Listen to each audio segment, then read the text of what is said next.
Good evening दोस्तों। तो आज हम देखने जा रहे हैं श्वसन का पार्ट नंबर 2। पहला पार्ट हम देख चुके हैं। तो आइए इसमें हम कहाँ तक पहले हम पहुंच गए थे बेटा। पहले हम यूबुला तक पहुंच गए थे। यूबुला के बारे में मैंने आपको क्या बताया था। ये बेटा क्या करता है, जब हम भोजन खाते हैं तो पीछे की श्वास नली को थोड़े समय के लिए बंद कर लेता है, ठीक है ना। जिससे क्या होता है, हमारा भोजन ऊपर वाली श्वास नली में नहीं जा पाता है। चलिए इसके बाद हम पढ़ने वाले बेटा आगे की ओर, ठीक है ना। इसके बाद जरा बेटा ध्यान से देखना एक एक बात। तो आपकी सांस कहाँ से आ रही है बेटा। आपकी सांस स्वाभाविक नाक से आ रही है। नाक से आ रही कि नहीं आ रही है ना बेटा। हाँ, तो आपकी सांस कहाँ से आ रही है बेटा, नाक से, राइट। इस रास्ते हो गया यूबुला खुलेगा जारी।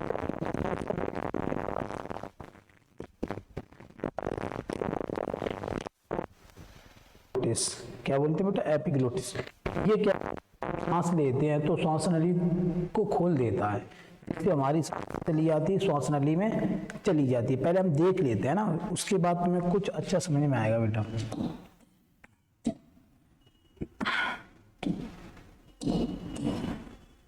इसे देखना बेटा गौर से। यहाँ पे देखो बेटा, ये भोजन गया देखो, यहाँ पे गौर से देखना बेटा इस चीज को। जैसे अपने भोजन का एक बार देख लो ताकि अच्छा समझ में आ जाए। ये देखना बेटा, ये वाला हिस्सा भोजन खाया, एपिग्लोटिस दबा, और ये देखो बेटा, आपने भोजन खाया, बिल्कुल खाया। जैसे आपने भोजन खाया तो क्या होता है, एपिग्लोटिस देखो बेटा श्वास नली को बंद कर देता है, जिसकी वजह से हमारी सांस नली में भोजन नहीं जा पाता है, अर्थात भोजन नली में चला जाता है, अर्थात ग्रास नली में भोजन चला जाता है। अगर बाई चांस ऐसे हालत में कहीं जो एपिग्लोटिस है वो खुला रह गया तो हमारा भोजन कहाँ चला जाएगा बेटा, हमारा भोजन चला जाएगा श्वास नली में। श्वास नली में चले जाएगा तो क्या होगा, तो हमें खांसी आ जाएगी या ठसा लग जाएगा, है ना। तो जिससे क्या होगा, हमें परेशानी आ सकती है। अब इसे कंट्रोल कौन करता है, आखिर एपिग्लोटिस को भी तो कंट्रोल करता होगा ना। जैसे आपको घरों में आपकी मम्मी पापा आपको कंट्रोल करते नहीं तो आप जहाँ कहीं घूमने लगते हो। स्कूल में जो क्लास होती है वहाँ पे टीचर कंट्रोल करता है स्टूडेंटों को। तो इसको कौन कंट्रोल करता है, एपिग्लोटिस को।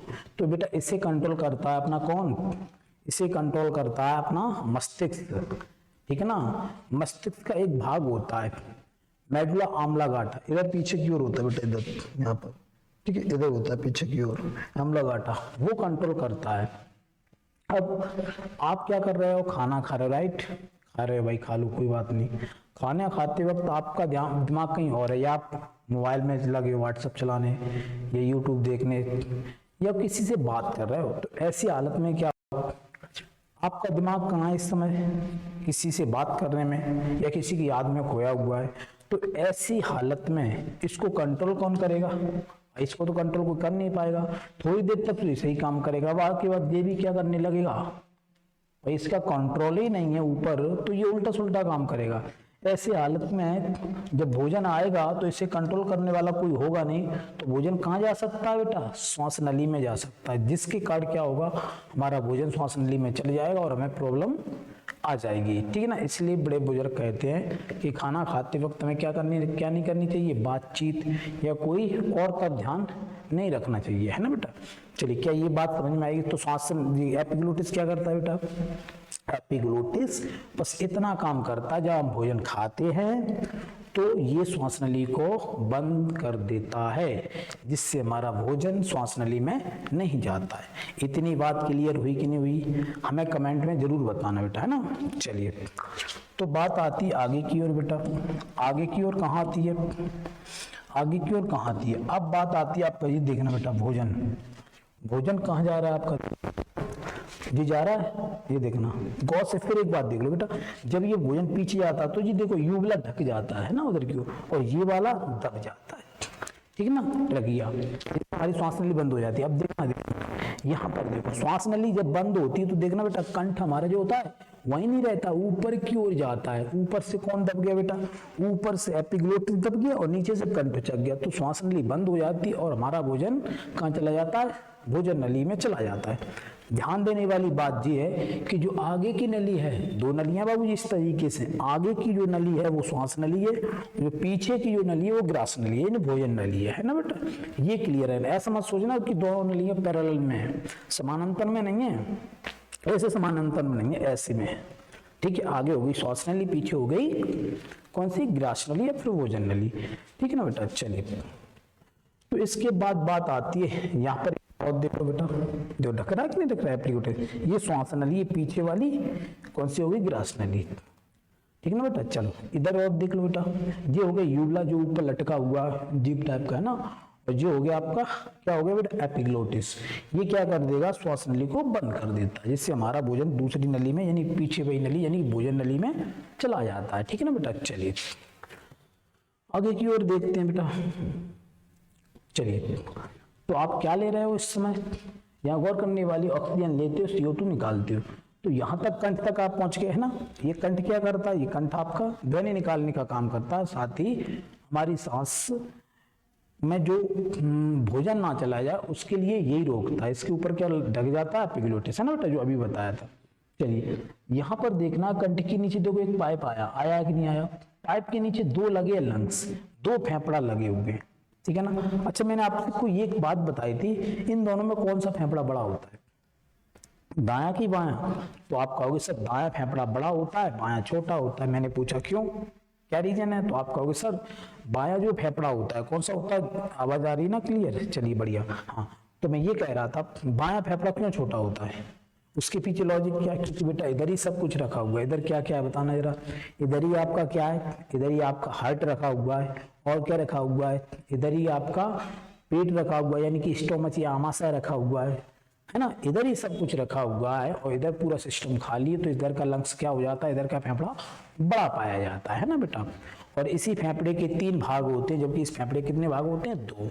ये जरूरी बताना है कि देखो बेटा फेफड़े तो ठीक है, हमने एक बात मान ली, फेफड़े में मेरे को 2 फेफड़े दिखाई दे रहे हैं, है ना, 2 फेफड़े दिखाई दे रहा है। सर ये जब फूलते हैं तो वो आपस में चिपकते नहीं है भाई, कोई चीज एकदम पहले इतनी थी, इतने फूकना थी, अब वो ऐसे हो गए। जब इधर को फूल रहा है तो अंदर की ओर भी तो रहेंगे, यूं करके देखना, यूं करके कोई चीज यूं फूल रही तो ये टकरा भी तो सकते हैं।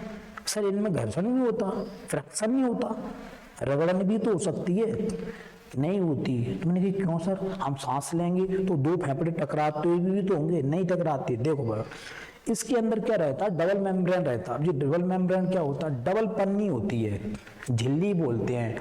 ठीक है, 2 पन्नियां होती हैं, 1 पन्नी 2 पन्नी, इन दोनों पन्नियों में क्या रख दिया जाता है बेटा, ये वैसे आप ही मान लो 2 पन्नी मार्केट से लेके आओ, पन्नी तो समझते हो ना पॉलीथिन, 2 पन्नी लेके आए, एक लंग्स इसमें रख दिया, एक लंग्स इसमें रख दिया। ठीक है ना बेटा, रख दिया कि नहीं, उसके बाद फिर दूसरी पन्नी लेके आओ, और वो जो पूरी चीज है जो अभी आपने, यानी कि मैं सिंपल भाषा में ये बोल सकता हूँ कि पहले एक पन्नी ले लो, ठीक है ना, उसके अंदर कुछ पानी टाइप का भर दो द्रव, उसके बाद दूसरी पन्नी डाल दो, फिर दूसरी पन्नी के अंदर लंग्स रख दो, एक सिस्टम इधर बना लो, जो जालंग बना है वही जालंग है, तो दोनों फेफड़ों सीधे नहीं टकराते, उनके बीच पन्नियां लगी रहती हैं। ठीक है ना। और द्रव क्या करता है, द्रव इसलिए भर देते ताकि दोनों फेफड़ों में या पन्नी के साथ उसका रगड़न ना हो। अब ऐसा 2 फेफड़े करने के बाद बेटा उस पूरी चीज को काय के अंदर रख देते हैं, पसलियों के अंदर, छातियों की जो पसलियां दिखाई दे रही हैं उसके भीतर। अगर पन्नियां ना हो तो वो हड्डियों से टकरा सकते हैं, इन पसलियों से लंग्स टकरा सकते हैं फूलते वक्त। हड्डियां, ये पसलियां क्या करती हैं, आपने सांस ली कि नहीं ली भाई, बिल्कुल ली। अगर ये पसलियां ना हो तो आपका जो लंग्स है वो इधर की ओर भागेगा, यूं करेगा, इधर की ओर सांस लगेगी, है ना, ऐसे उचकेंगे। तो पसलियां क्या करती रहती हैं, फेफड़ों को इधर की ओर उचकने नहीं देती हैं। और ये पसलियां क्या करती हैं, और ये पसलियां हमारी लंग्स की दोनों सुरक्षा करती हैं। कैसे, कोई घूंसा मार दे तो सीधे लंग्स में लग सकती है ना, तो ये पसलियां हमारा लंग्स की हेल्प भी करती हैं, यानी कि एक तरीका की सुरक्षा करती हैं। ठीक है ना बेटा। चलिए इधर भी पसलियां होती हैं बेटा, देखो चारों ओर से, नहीं कोई इधर से घूंसा मार दे तो लंग्स डीमेज हो सकता है ना बेटा। चलिए इस बात आ गई पसलियों की बात समझ में, है ना। पसलियां फेफड़ों को इधर फूलने से रोकती हैं, साथ ही साथ उसकी सुरक्षा भी करती हैं बाहरी चोटों से, ठीक है ना बेटा। तो फेफड़ों में जब हवा भरेगी तो किधर की ओर जाएगा, स्वाभाविक नीचे की ओर जाएगा। किधर की ओर जाएगा, नीचे की ओर जाएगा। अब तुम कहो सर ठीक है, नीचे की ओर चला गया, वापस नहीं आया तो फिर क्या करोगे, वापस तो आएगा। नीचे देखो बेटा एक चीज लगी रहती है, डायफ्राम। क्या लगा रहता है, मैं दिखा दूं पहले, है ना बेटा, तब मैं पढ़ाऊंगा। गौर से देखना बेटा, लंग्स के नीचे एक डायफ्राम लगा रहता है। इधर गया, अरे बाबू जी देखो बेटा, लंग्स के नीचे क्या लगा रहता है, दिखाई दे रहा है कि नहीं दे रहा है, एक मिनट रुकना, क्लियर नहीं आ रहा जी। देखो बेटा, अगर इसमें दिखाई दे रहा हो तो, दे रहा, बिल्कुल दे रहा बेटा, देखना बहुत से इस जी आपके लंग्स हैं कि नहीं, आपका बिल्कुल लंग्स जी लगा हुआ डायफ्राम दिखाई दे रहा है बेटा, ये डायफ्राम लगा हुआ है। अब अगर फेफड़े में हवा भरेगी तो फेफड़ा इधर की ओर या चारों ओर तो फैलेगा नहीं, क्योंकि इधर की ओर तो क्या लगी, पसलियां, तो फेफड़ा नीचे की ओर पसलेगा। होगा नीचे की ओर कि नहीं होगा, बिल्कुल होगा। अब नीचे की फेफड़ा होगा तो ये डायफ्राम दब जाएगा, डायफ्राम दब जाएगा तो डायफ्राम नीचे को आएगा, तो डायफ्राम के नीचे क्या लगा है, देखो पेट लगा हुआ है बेटा, पेट भी पिचक जाएगा। पिचके है कि नहीं पिचकेगा भाई, पेट पिचकेगा तो आपकी धौंध नौकर की जो आगे निकली थी वो पिचक गई, पिचक गई कि नहीं अंदर की ओर। तो आप जब सांस लेते हो तो आपका पेट बाहर की ओर नहीं आता, पिचक जाता है। क्यों, क्योंकि पेट तो पिचक गया, किसकी वजह से, डायफ्राम की वजह से।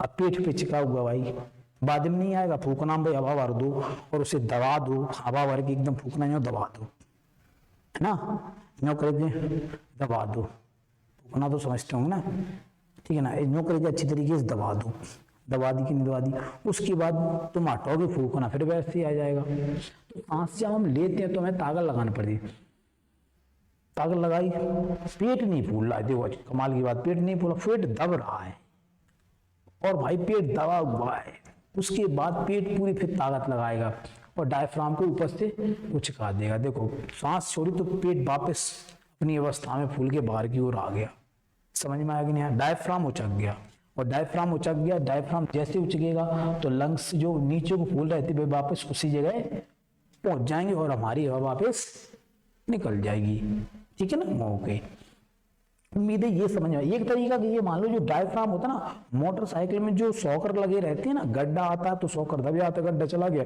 इससे वापस वही आ जाते हैं ना, देखा होगा आप लोगों ने। तो ये हमारे शॉकर हैं, अगर इसमें चोट लग जाए बेटा तो ये काम नहीं करेगा। अब जब काम नहीं करेगा तो भाई साहब, तो आपका भाई, तो जब काम नहीं करेगा तो ये नीचे ऊपर नहीं जाएगा, जिससे हमें सांस लेने में क्या होने लगेगी, तकलीफ होने लगेगी। कभी कभी ऐसे कोई चोट मार दे इस डायफ्राम में अंदर की ओर मार दे चोट, तो आपको सांस लेने में प्रॉब्लम आती है, ठीक है ना, इस बात को ध्यान में रखना। डायफ्राम क्या करता है, सांस लेने में प्रॉब्लम आती है, ठीक है ना। अब एक क्वेश्चन और है, जो महिला प्रेगनेंसी होती हैं, यानी पेट के अंदर भ्रूण होता है, बच्चा होता है, तो वो महिला कैसे सांस लेंगी, क्योंकि पेट में बच्चा तो यहाँ है, अगर ऐसे हालत में यहाँ से प्रेशर लगा तो उस शिशु को नुकसान पहुंच सकता है, उस भ्रूण को नुकसान पहुंच सकता है, तो क्या होता है, तो सांस कैसे लेंगी, क्योंकि डायफ्राम नीचे जाएगा तो पेट दबेगा तो बच्चे को प्रॉब्लम आ जाएगी। तो ऐसे हालत में बेटा इधर की जो पसलियां होती हैं वो इधर की ओर फैलने लगती है, इधर चार हो गए तो इधर की ओर, फिर इधर की ओर सांस जाती है, ध्यान रखना, इधर की ओर, और नॉर्मल कंडीशन में इधर की ओर, ठीक है ना। चलिए उम्मीद है ये बात आपकी समझ में आई होगी। चलिए तो आगे की ओर बड़ा बढ़ते हैं। तो डायफ्राम का काम समझ में आ गया। डायफ्राम बना किसका होता है, मांसपेशियों का, ठीक है ना। और जो फेफड़े होते हैं बेटा, फेफड़े वो कैसे होते हैं, हल्के गुलाबी रंग के होते हैं। कैसे होते हैं बेटा, हल्के गुलाबी रंग के होते हैं। क्लियर है। चलिए उम्मीद है ये बात क्लियर समझ में आई होगी। चलिए हाँ, तो अपन कहाँ चल रहे थे बेटा, इस कंडीशन में चल रहे थे, राइट। तो आपने सांस ली थी कहाँ से, कंठ तक सांस आ गई, याद रखना है ना। उसके बाद एपिग्लोटिस खुल गया, सांस इस नली में आएगी, आगे वही नली में, जैसे हम क्या कहते हैं, श्वास नली। क्या कहते हैं बेटा, श्वास नली। क्या कहते हैं, श्वास नली कहते हैं। इस श्वास नली की लंबाई कितनी होगी बेटा, 3 से 4 इंच होती है। बच्चे की हाइट पर डिपेंड करता है, ठीक है ना, जितनी हाइट ज़्यादा उतनी हाइट स्वाभाविक उतनी ज़्यादा हो जाएगी। तो इस हाइट पर डिपेंड करता है बच्चे की। मिनिमम एक नॉर्मल की 4 इंच तो होती है ये, ठीक है ना, इसकी हाइट लंबाई। अब बात आती है इस श्वास नली को इंग्लिश में क्या कहते हैं, ट्रेकिया कहते हैं। इसमें सांस आई बेटा, आई। कभी कभी आपने देखा होगा कि व्यक्ति खखारा आती है, कफ आता कि नहीं आता, कफ जम जाता है तो आदमी कहता है यूं करके जो बाहर फेंक देता है, तो वो इसी में जम जाता है। कभी कभी तो जो श्वास नली की जो आगे वाली नलियां हैं, जी वाली श्वसनी, क्या कहते हैं, श्वसनी, ठीक ना, इसे श्वास नली कहते हैं बेटा। ये दिखाई दे रही श्वास नली है। श्वास नली के बाद ये कौन सी नली है बेटा, ये कौन सी नली है, श्वसनी कहते हैं। यानी कि ये होगी ट्रकिया और ये होगी ब्रोंकाई। ये होगी ट्रकिया, ये होगी ब्रोंकाई। श्वास नली आगे चले कितने भागों में बट जाएगी बेटा, 2 भागों में। कितने भागों में, 2 भागों में बट जाएगी। क्लियर है। अब वो भी 2 भागों से और ज्यादा भागों में बट जाएंगे। उन भागों पर क्या लगा होगा, छोटी छोटी बॉल लगी होंगी। देखना बेटा, श्वास नली आई, श्वास नली 2 भागों में, श्वास 2 से कई भागों में बट गई, और कई भागों के बाद इन पर छोटी छोटी बॉल लगी हैं अंदर। इन पर क्या लगी है, छोटी छोटी बेटा बॉल जैसी संरचना होती, जैसा कि आप देख पा रहे हो, ठीक है ना। तो उम्मीद है ये बात आपके एकदम दिमाग में बैठ रही होगी। अब आपकी बात आती है, सब ठीक है, बात मेरी समझ में आ गई कि श्वास नली में सांस आई, राइट, आप कहोगे बिल्कुल आई। अब भाई श्वास नली के बाद कहाँ गई, 2 नलियों में गई कि नहीं गई, ठीक है। एक बात क्वेश्चन होता है, जी बताओ सर, हमने सांस ली तो ये श्वास नली भी तो तेरे को फूल सकती है, पता चले यहाँ लुप लुप बोलने लगी, भाई सांस ले रही है, फूल जाएगी, नहीं फूलेगी, क्योंकि उस पर सी टाइप की ABCD में सी जो अक्षर होता है ना, उस टाइप की यहाँ पसलियां लगी रहती हैं। इसको श्वास नली को, जैसे मान लीजिए श्वास नली, राइट, इसके ऐसी चारों ओर लगी है, ऐसी चारों ओर चूड़ियां लगी हैं, ठीक है ना, हड्डियों की होती है एक तरीका का वो। अब जो ये चारों तरफ लगी है, इससे क्या होगा, जब मन सांस जा रही तो ये उचकेगी नहीं, ये चारों तरफ फूलेगी नहीं, सीधी सांस चली जाएगी और सीधी आएगी, ठीक है ना बेटा। तो 1 मिनट के लिए रुकना, 1 मिनट के लिए रुकना, जस्ट 1 मिनट के लिए रुकना, 1 मिनट, कॉल आ रहा बेटा थोड़ा सा।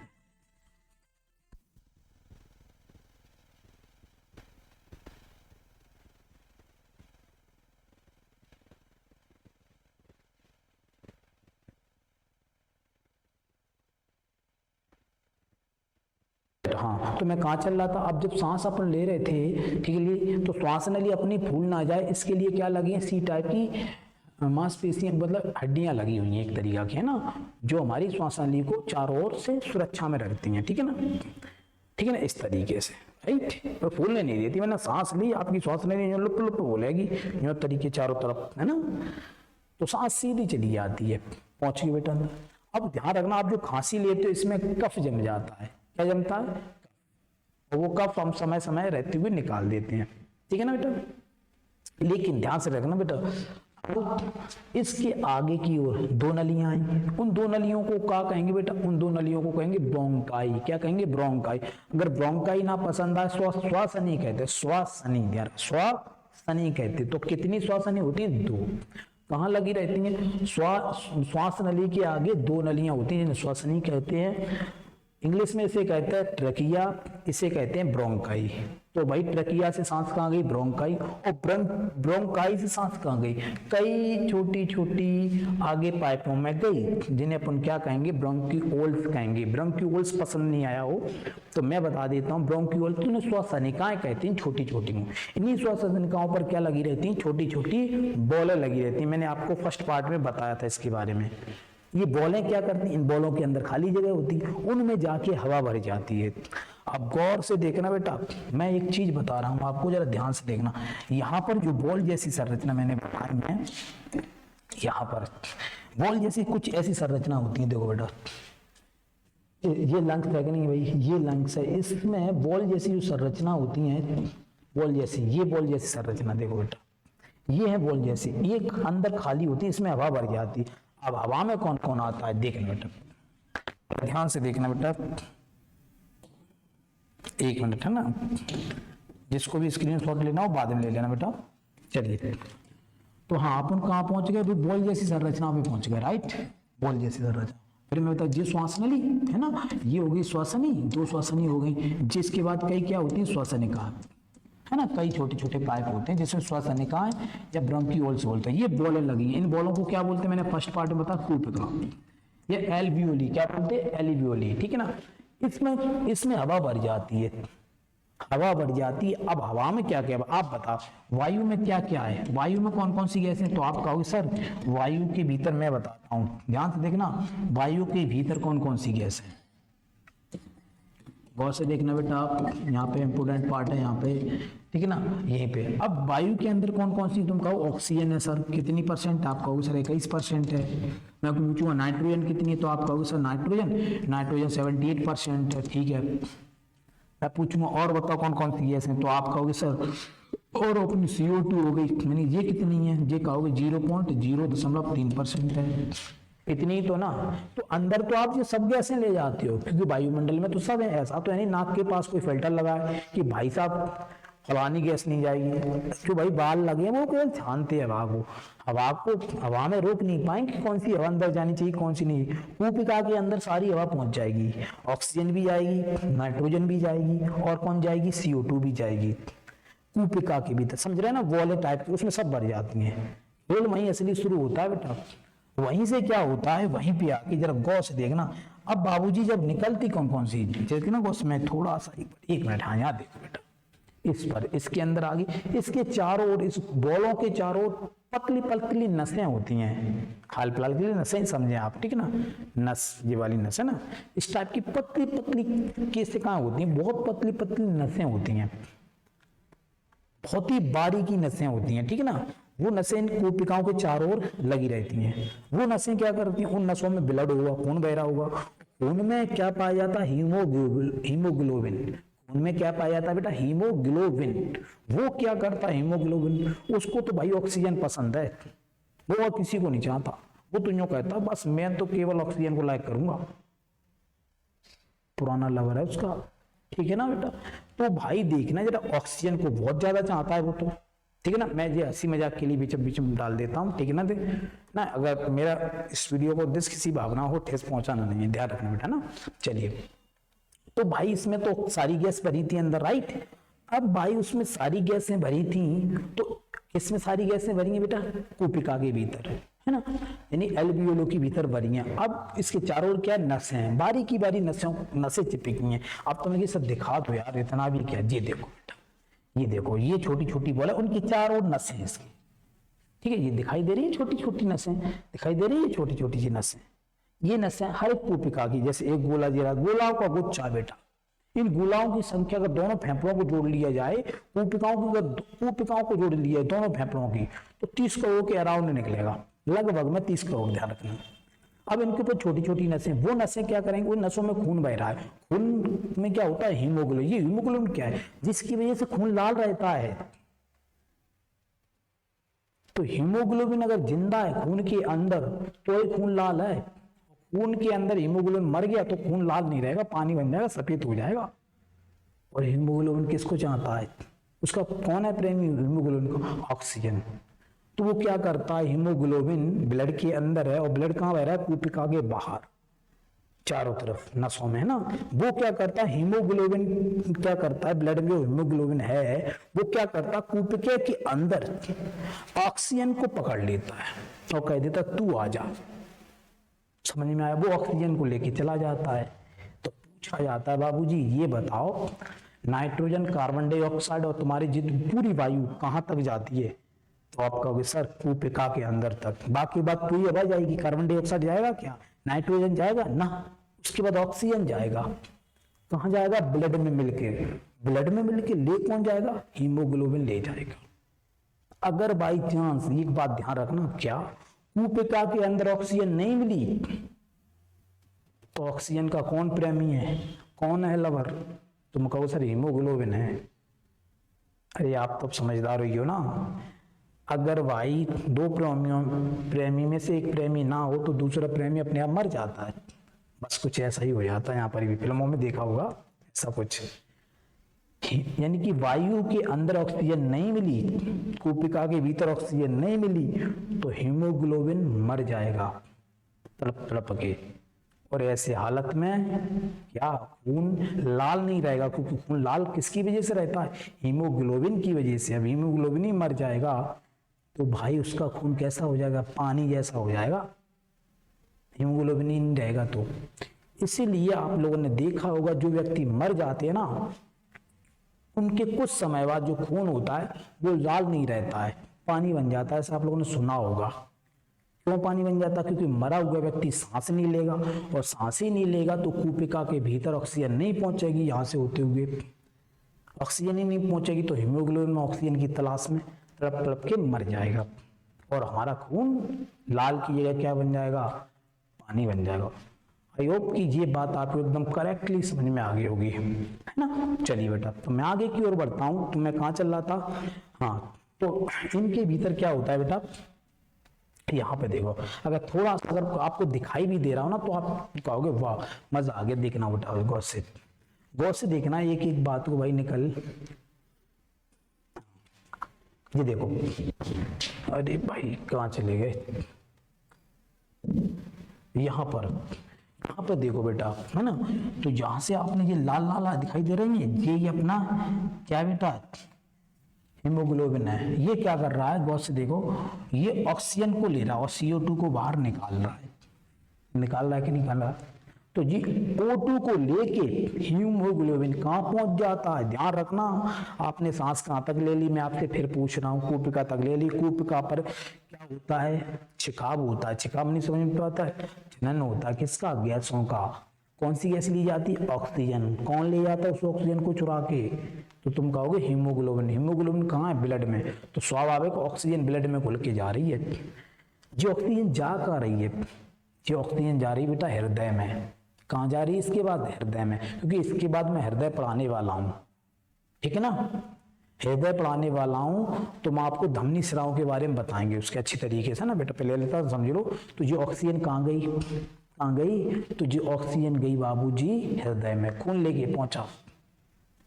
हृदय ने देखा, क्यों रे बिना पूछे शादी कर लाया? किससे? हीमोग्लोबिन से कह रहा है हृदय, क्यों रे बिना पूछे मुझसे शादी कर लिया? तो वहां से वो एक मारेगा लात, दोनों मारेगा, ऑक्सीजन में भी और हीमोग्लोबिन में। वो ससराते हुए चले जाएंगे। कहाँ? शरीर के बहुत सारे भिन्न भिन्न अंगों में। वहां पर कहाँ पहुंच जाए? शरीर के छोटे छोटे भिन्न अंगों में। मैं किसकी बात कर रहा हूँ? कोशिका की। वहां पे पहुंच जाएंगे। पहुंच जाएंगे भाई साहब। वहां क्या होगा? ऑक्सीजन किस में मिल जाएगी बेटा? कार्बोहाइड्रेट। मैंने आपको शुरू में ये बात बताई, नहीं याद समझ में आ रहा तो पहला वीडियो जरूर देखें बेटा। तो वहां पर ऑक्सीजन और कार्बोहाइड्रेट मिलेंगे। कार्बोहाइड्रेट टूट जाएगा और कार्बोहाइड्रेट से क्या मिलेगा? क्या मिलेगा? Carbon dioxide. फिर कार्बन डाइऑक्साइड हीमोग्लोबिन कहेगा यार चल मैं तो ऑक्सीजन लेके आया था, खामा खाम कार्बन डाइऑक्साइड बन गई। वो बदल जाती है शक्ल, है ना। कुछ ऐसा मान लो जैसे कि आप समझदार हो यार, मजाक में कर रहा हूँ, ध्यान रखना। वो क्या, जैसे कि कोई घर में नई बहू आ जाए ना, थोड़ी देर अंदर वो भी बदल जाती है ना। उसका भी रूप रंग बदल जाता है बिल्कुल, बोलने की भाषा सब कुछ बिल्कुल कुछ ऐसा है। ऑक्सीजन में पहुंची कोशिका के भीतर, है ना। और वहां पर माइटोकॉन्ड्रिया ने क्या किया भाई? कार्बोहाइड्रेट को तोड़ दिया ऑक्सीजन के द्वारा और ऊर्जा बना दी, है ना, माइटोकॉन्ड्रिया। इसलिए माइटोकॉन्ड्रिया को ऊर्जा या पावर हाउस भी कहते हैं अपन लोग, कहते हैं कि नहीं कहते हैं? ठीक है। अच्छा, ये कार्बोहाइड्रेट टूटता इसको कहते हैं क्रेब्स चक्र। इसकी खोज की थी हैंस क्रेब ने, ध्यान रखना, है ना बेटा। चलिए, किसने? हैंस क्रेब ने। कई बार पूछा जाए क्रेब्स चक्र की प्रक्रिया कहाँ चलती? तो कोशिका के भीतर माइटोकॉन्ड्रिया। तो वहां से चलो कार्बन डाइऑक्साइड बन गई, फिर दोबारा हृदय में आएगी, फिर कहेगा हृदय, फिर आ गया रे, फिर एक लात मारेगा हृदय, तो वापस पे कार्बन डाइऑक्साइड कहाँ जाएगी? क्यूपिका के पास। और यहाँ पर फिर क्या करेगा? हीमोग्लोबिन फिर से बेटा क्या कर देगा? कार्बन डाइऑक्साइड निकाल देगा और O2 ले जाएगा, फिर ले जाएगा हृदय में। हृदय कहेगा फिर कर लिया, फिर लात मारेगा, फिर कुछ छोटे छोटे अंगों में जाएगा। तो ये चक्र लगातार चलता रहेगा, ठीक है ना बेटा। उम्मीद है कि आपकी ये बहुत अच्छी समझ में आ रही होगी। आप देखना बेटा, ये तो आपकी समझ में आ गई। अब कुछ इनके बारे में कुछ और भी जानकारी ले लो बेटा, है ना। तो मैं यहाँ चल रहा था बेटा इधर की ओर। तो देखना बेटा गौर से, आपने नाइट्रोजन कितनी ली थी? 78%। तो वो तो भाई साहब 78% लौट आएगी। क्यों? क्योंकि उसका तो यूज ब्लड में हुआ ही नहीं है। हुआ क्या? तुम कहोगे बिल्कुल नहीं हुआ सर, वो तो कूपिका तक गई, वापस लौट आई। भाई अंदर कौन ले गए थे? तो आप कहोगे सर O2 ले गए थे। पता है आप कितनी O2 ले गए थे? 21% ब्लड में, लेकिन लौटती कितनी है? या 17.5%। 17 या 17.5 कुछ भी है ना, 17 से 18 के बीच लौटती है। तो तुम कहोगे सर बाकी ऑक्सीजन कहाँ गई? अरे भाई साहब, बाकी ऑक्सीजन कहाँ गई? भूल गए? कार्बोहाइड्रेट को तोड़ने में अपन उपयोग कर ली के लिए कार्बोहाइड्रेट को तोड़ा था तो क्या बना था? CO2। पहले आप CO2 कितनी ले गए थे? इतनी ले गए थे। जब वापस आती है CO2 तो लगभग 4 या 3.5% लौटती है। ठीक है ना, ये तथ्य पूछा जाता है, ध्यान रखना कि हम श्वसन में कितनी कार्बन डाइऑक्साइड लेते हैं? 0.03%। लौटाते कितनी है? ठीक है ना बेटा। और ये बहुत गर्म गैस होती है बेटा, ठीक है ना, ये इतनी गर्म होती है कि ये आग को भी बुझा देती है, आग की गर्मी को खा लेती है, इसलिए आग ठंडी पड़ जाती है, बुझ जाती है। ठीक है ना, और ये बहुत ज्यादा गर्मी है भाई, खाएगी गर्मी तो कहीं ना कहीं निकालेगी, और जब निकालती है ना बेटा तो ये पृथ्वी भी गर्म हो जाती है, जिससे अपन लोग क्या बोलते हैं? Global warming. कई बार पूछा जाता है, ये बताओ ग्लोबल वार्मिंग में कौन सी गैस है? तो कह देना सर ग्लोबल वार्मिंग में CO2 गैस उत्तरदायी है। ठीक है ना बेटा, उम्मीद है आपके ये समझ में आया होगा। चलिए अब मैं देखता हूँ अगले की ओर। कुछ बेटा इनके कारण कौन कौन सी बीमारियां हो जाती हैं, ये आपको इंपॉर्टेंट है। देखो बेटा, ठीक है ना बेटा, देखना ये बीमारियों के बारे में बेटा बोलते हैं, देख लो। चलिए एक बीमारी होती है, देखना बेटा, एक बीमारी होती है अस्थमा। कौन सी बेटा? अस्थमा। अस्थमा यानी कि दमा, हिंदी में बोलता है दमा, इंग्लिश में बोलता है अस्थमा। ये रोग होने से क्या होता है? सांस लेने में दिक्कत आती है। अभी सर हो क्यों जाता है? तो एक बात बताएं, आपने उल्टी सुल्टी चीज खा ली तो आपकी कहा तो ऐसा भी हो श्वास नली में सूजन आ गई हो ना, ऐसा, या फिर क्या हो गया हो श्वास नली में सूजन नहीं आई हो तो इसमें सूजन आ गई हो। देखना बेटा, किसमें? देखना बेटा, और से देखना हर चीज। हाँ, इसमें सूजन आ गई हो जी, अंदर से भाई सूजन आएगी तो भाई छेद तो कम रह ही जाएगा, पहले इतना छेद था, सूजन आ गई तो छेद पतला हो जाएगा। इनमें भी आ सकती है, श्वसन या ब्रोंकाई में, इसमें भी सूजन आ सकती है। तो सूजन आई तो छेद कम हो जाएगा, तो सांस कम जाएगी, ऑक्सीजन कम जाएगी, तो प्रॉब्लम तो आएगी। ध्यान रखना बेटा, है ना। तो दमा समझ में आएगा, सांस लेने में प्रॉब्लम आ जाती है, सूजन वगैरह आ जाती है। उसे दूर कैसे करते हैं? कुछ इस टाइप के आते हैं, देखा होगा, जो करके दवाइयाँ आती हैं मेडिकल, जिनकी सांसें फूल जाती हैं, जो करके एकदम ऊपर छिड़क लेता करके इस तरीके से, ऐसे दवाई टाइप की है ना, देखा होगा शीशी में, या फिर कुछ टेबलेट वगैरह लेके उनकी प्रॉब्लम ये दूर हो जाती है। इसका कोई परमानेंट इलाज नहीं है, ध्यान रखना, ठीक है ना। ठीक है ना, समझ में आ गया अस्थमा का। चलिए और देखना बेटा, अब मैं बात कर रहा था इस रोग की। किस रोग की? ये रोग लिखा है क्रॉनिक। ये रोग कैसे हो जाता है बेटा? ये रोग हो जाता है धूम्रपान, एक क्रॉनिक नाम का रोग हो जाता है। लगातार सिगरेट पीते रहने से, जो सुट्टा मारने से, तो क्या हो जाता है? एक क्रॉनिक नाम का रोग हो जाता है।